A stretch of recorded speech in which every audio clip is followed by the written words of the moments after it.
Bonjour à toutes celles et ceux qui nous écoutent aujourd'hui pour une nouvelle vidéo avec les Talents M, première communauté marketing francophone. Aujourd'hui, on va parler d'un sujet important qui est celui de la communication et du marketing inclusif, fil qu'on va aller tirer de la question de l'interculturel. Pour ça, aujourd'hui, on accueille Anya qui est membre des Talents M. Bonjour Anya, j'espère que tu vas bien. Bonjour, ça va très bien. Merci beaucoup d'être là avec nous aujourd'hui. Pour commencer, est-ce que tu pourrais brièvement nous présenter ton parcours?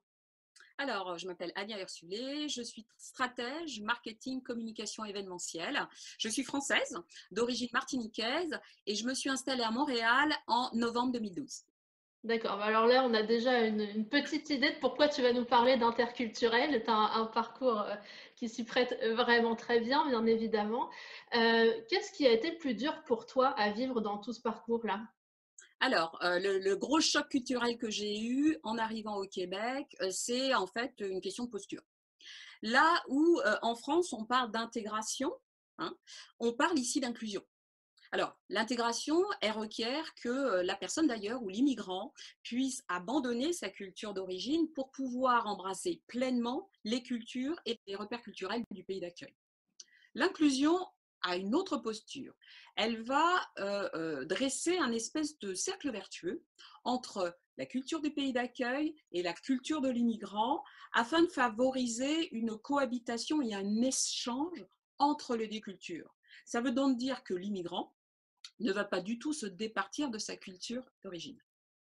Mais ce qui a été difficile pour moi, c'est que, arrivé ici au Québec, tout d'un coup, on m'a dit: «Mais en fait, tu es une immigrante, jusque-là pas de souci.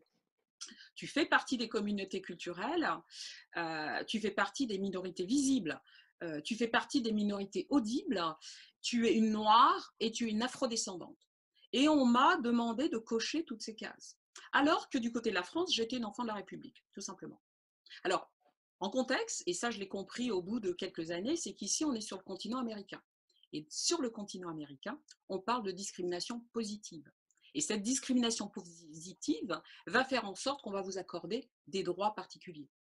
Alors, au-delà de tout ça, ce qui est intéressant dans cette posture inclusive, c'est la notion d'interculturel, tout simplement. Ici, on parle beaucoup de dynamique interculturelle et de relations interculturelles. Alors, l'interculturel, c'est quoi? C'est d'organiser la rencontre entre deux cultures sans prédominance d'une culture sur l'autre. Donc, on est dans un esprit ouvert et on appréhende la culture de l'autre sans jugement, tout simplement. D'accord. Alors, une fois qu'on a compris ça, puis merci encore une fois de nous l'expliquer aussi clairement aujourd'hui, est-ce que c'est facile à transposer dans nos pratiques, notamment de communication et de marketing? Ça a l'air d'être plutôt simple. Alors, au final, c'est pas simple du tout. Alors, c'est comme tout, hein, la théorie est très très belle et puis elle est belle et puis elle semble applicable. Le problème, c'est qu'on oublie les biais conscients ou inconscients. On oublie aussi les croyances personnelles ou collectives. On oublie également, et ça c'est très important, l'histoire. La grande histoire, l'histoire, elle a créé une frontière entre certaines personnes. Elle a décidé qui était fort, qui était faible, qui était un humain, qui avait des droits, qui n'en avait pas. Et puis tout ça, c'est des choses qu'on intègre. Dernière chose aussi, il peut y avoir aussi des histoires personnelles qui nous empêchent aujourd'hui de pouvoir aller à la rencontre de quelqu'un qui n'est pas de la même culture que nous ou de quelqu'un qui a d'autres besoins ou d'autres réalités. Et voilà, donc c'est quand même assez difficile. Il ne faut pas oublier qu'on a tous des préjugés. Et donc cet ensemble d'éléments fait qu'au final, il est très très très difficile de pouvoir établir ces relations interculturelles. Mmh.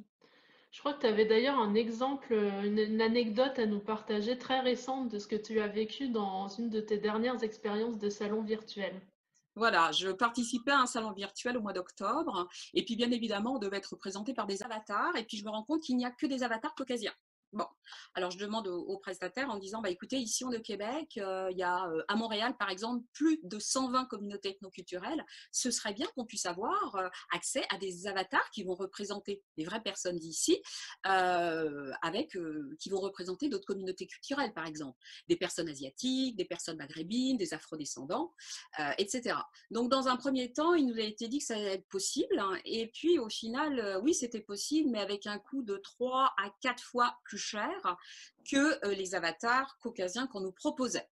En sachant qu'à chaque fois, il y avait un homme et une femme, hein, parce que voilà. Et puis au final, on nous a dit que ça n'allait pas être possible, et puis on nous a envoyé des caucasiens, on nous a envoyé quatre avatars afro, et puis à ma stupéfaction, tous les avatars afro qui nous ont été proposés étaient en posture passive en fait.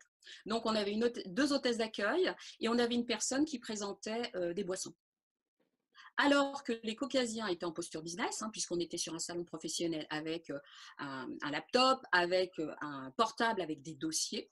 Les avatars qui nous ont été proposés étaient en posture passive, de serveur, etc.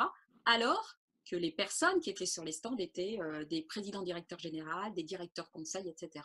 Et bien là, c'est un exemple probant de l'histoire, hein, et de tous les biais avec lesquels on doit dealer pour pouvoir justement avoir une démarche inclusive. Et puis je me rends bien compte que ce prestataire de service n'a pas eu conscience effectivement qu'il y avait un problème. Donc on les a alertés sur ce point-là, et ils nous ont dit, alors ça c'est très encourageant, qu'ils allaient effectivement à partir de maintenant développer des avatars qui allaient représenter toutes les composantes de la société. Et puis ce qui était intéressant dans ce que tu dis, c'est que il ne s'agit pas juste d'intégrer dans nos visuels, alors que ce soit des photos, du graphisme, etc., d'autres communautés, mais il faut faire attention à la façon dont on les représente aussi, en fait. Ça va plus loin que ça. Je crois que tu voulais aussi nous dire que faire de la communication et du marketing inclusif, ça n'était pas qu'intégrer les communautés culturelles, mais on parle bien de la population totale. Est-ce que tu peux nous en Oui. dire plus? Oui, parce que l'inclusion, pour moi, l'interculturel, très très souvent relié effectivement aux différentes communautés culturelles, mais je pense qu'il est important aussi d'intégrer l'ensemble des groupes qui constituent une société. Par exemple, les personnes handicapées. Pourquoi est-ce que ces personnes font partie de la société, et pourquoi elles ne sont représentées que dans des campagnes qui font la promotion ou qui parlent des personnes handicapées? Il y a aussi les LGBTQ. Il y a aussi les seniors. Il peut y aussi avoir les femmes sans enfants. Je sais que j'ai travaillé avec une Québécoise là-dessus, et ces personnes sont très souvent exclues quand on, par exemple, quand on crée un produit ou quand on crée un service. Il est important qu'elles soient représentées, mais il est important aussi qu'on prévoit des produits ou des services adaptés à leurs besoins. Ces personnes-là font partie de la société de façon comme tout un chacun. Et donc, il est important aussi qu'au-delà, quand on parle interculturel ou inclusion, qu'on aille au-delà des communautés culturelles, mais qu'on intègre véritablement toutes les composantes de la société, y compris les seniors, par exemple. Alors, pour terminer cette vidéo, est-ce que tu aurais un ou plusieurs petits conseils à donner aux personnes qui nous écoutent pour qu'ils puissent intégrer une pratique, alors professionnelle ou personnelle, plus inclusive? Bah, je vais vous donner 3 conseils. Le premier conseil, c'est soyez curieux. Sortez de votre zone de confort, informez-vous. Il y a la grande histoire, et puis il y a toutes les histoires parallèles qui sont des histoires réelles. Allez aussi à la rencontre de ceux que vous ne connaissez pas. Ça peut être des communautés culturelles, ça peut être des seniors, ça peut être des personnes LGBT.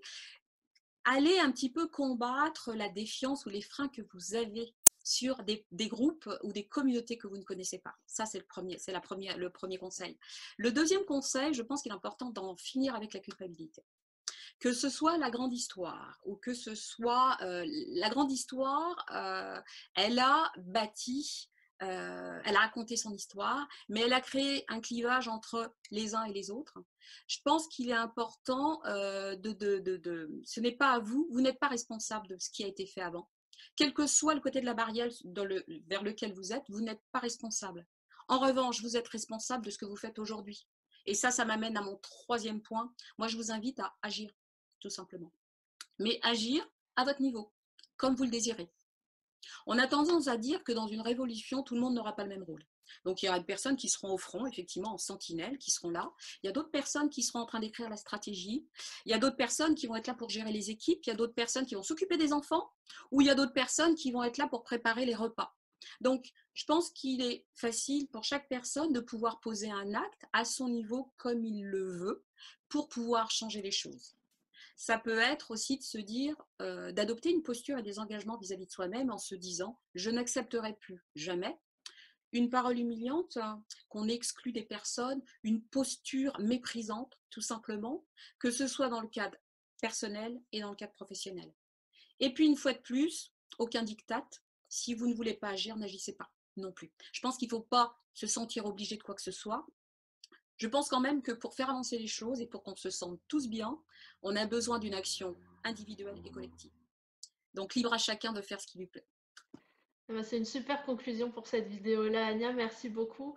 Est-ce que les gens peuvent te retrouver quelque part sur Internet? Oui, oui, oui. J'ai une page Facebook, Anya Ursulé, tout simplement. Et puis, sans quoi vous pouvez me retrouver sur le site web des Talents M, bien sûr. Voilà. Bien sûr, bien évidemment. De toute façon, je vais noter ça en bas de la vidéo pour les gens qui nous écoutent. Merci à toutes celles et ceux qui ont été présents à travers la vidéo aujourd'hui pour partager ce moment très précieux avec Anya. Merci beaucoup, Anya, de t'être rendue disponible. Merci d'avoir du talent et merci de l'avoir partagé avec nous. À très bientôt avec les Talents M.